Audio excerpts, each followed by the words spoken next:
Mafantatra avy amin'ny fitiavan'Andriamanitra Monjena zao tontolo izao ka nahisa re mahalala fa samy lalana monjena ny olona.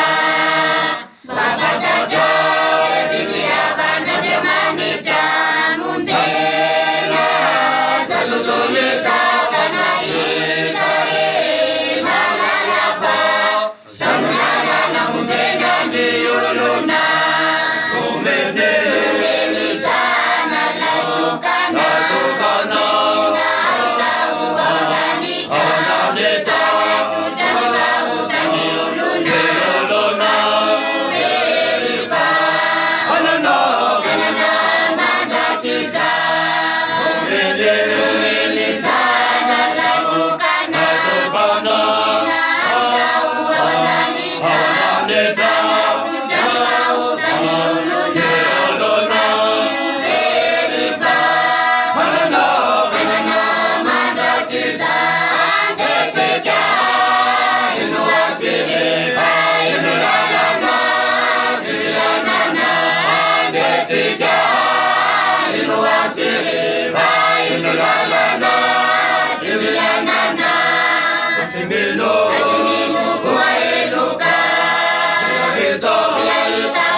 Later.